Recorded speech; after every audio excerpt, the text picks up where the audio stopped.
नमस्कार, मी पंजाब डक. आज आहे 22 जून 2026 आणि मी आहे करंजे घाटामध्ये. इथून अहिल्यानगर जिल्ह्यामध्ये करंजे घाटामध्ये. आणि या ठिकाणाहून खास करून अहिल्यानगरच्या ह्या करंजे घाटातल्या शेतकऱ्याला एक अंदाज देणार आहे. कारण की त्यांचे फोन आले की आमच्या भागामध्ये पुण्याकडे पाऊस सुरू झाला, आमच्याकडे अद्याप आला नाही.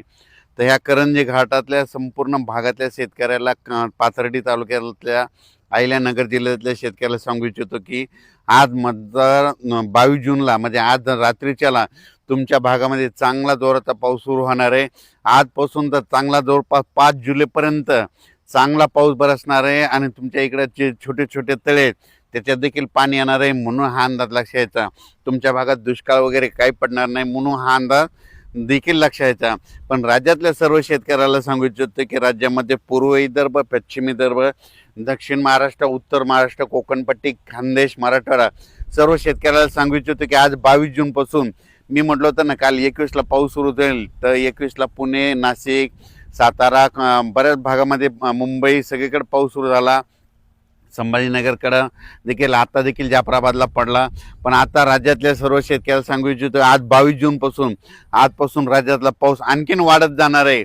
22ला 23, 24, 25 असं करत करत 5 जुलैपर्यंत सगळ्या राज्यभर पाऊस पडणार आहे. सगळ्या राज्यातल्या सर्व शेतकऱ्याच्या पेरण्या होणार आहेत. म्हणून हा अंदाज सर्वप्रथम शेतकऱ्यांनी लक्षात घ्यायचा. राज्यात ठिकठिकाणी आज 22 जूनपासून ते जवळपास 5 जुलैपर्यंत सगळीकडे पाऊस पडणार आहे आणि सगळ्या शेतकऱ्याच्या पेरण्या सुरू होतील.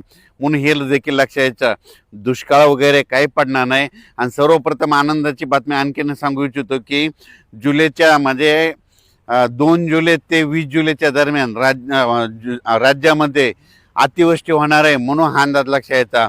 पुणे जिल्हा, त्याच्यानंतर कोकणपट्टी, त्याच्यानंतर मुंबई, उत्तर महाराष्ट्राकडे अतिवृष्टी होईल. मग त्या अतिवृष्टी झाल्यामध्ये जे कॅचमेंट एरियातले धरणं आहेत, जायकवाडी धरण, त्याच्यात देखील पाणी यायला सुरुवात होईल. इकडे पुण्याकडे पडल्यामुळं तिकडे कोयना धरणाकडे देखील पाणी यायला सुरुवात होईल. त्याच्यामुळं हे देखील सर्व शेतकऱ्यांनी अंदाज लक्षात द्यायचा.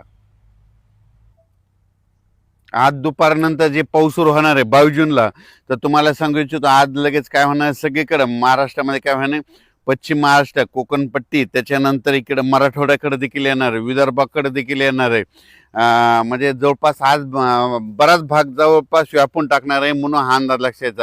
आजच्यापेक्षा आणखीन उद्या 23 तारखेला आणखीन 23 जूनला आणखीन बऱ्याच भागामध्ये व्यापून टाकणार आहे. 24ला 25 असं करत करत सगळीकडे वाटणार आहे. सांगायचं झालं तर विदर्भामध्ये सांगायचं झालं तर वर्धा, नागपूर, भंडारा, गोंदिया, चंद्रपूर, यवतमाळ, वाशिम, अकोला, बुलढाणा, अमरावती ह्या परिसरात देखील आजपासून पावसाला वाढायला सुरुवात होणार आहे. म्हणून हा अंदाज लक्षात.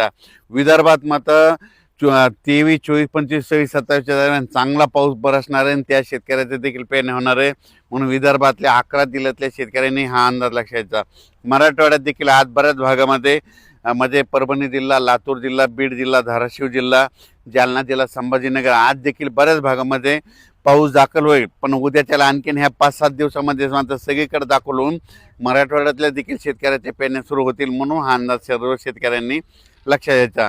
त्याच्यानंतर सातारा जिल्हा, सांगली जिल्हा, सोलापूर, कोल्हापूर तिकडे तर कालच पाऊस सुरू झाला, पण तिकडे आज देखील बराच भाग कव्हर होणार आहे.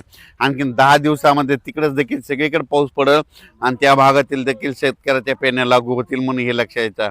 उत्तर महाराष्ट्राकडे नंदुरबार जिल्हा, धुळे जिल्हा, जळगाव जिल्हा, नाशिक जिल्हा, त्याच्यानंतर अहिल्यानगर ह्या परिसरातल्या शेतकऱ्याला सांगू इच्छितो की तुमच्या देखील आज 22पासून ते 5 जुलैपर्यंत तुमच्याकडे सगळीकडे पाऊस पडणार आहे. सगळ्या शेतकऱ्याच्या पेरण्या लागतील. म्हणून हा अंदाज लक्षात यायचा. शेतकऱ्याला विनंती, शेतामध्ये पाऊस पडल्याच्यानंतर जमिनीमध्ये ईदभर ओल गेली तर तुम्ही कधी पेरणी करू शकता. म्हणून हा अंदाज लक्षात यायचा.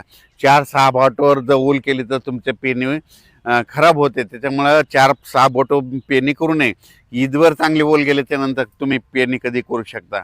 म्हणून हे शेतकऱ्यांना लक्षात यायचं. पण राज्यात मात्र आजपासून परत जास्त पाऊस वाढायला सुरुवात होणार आहे.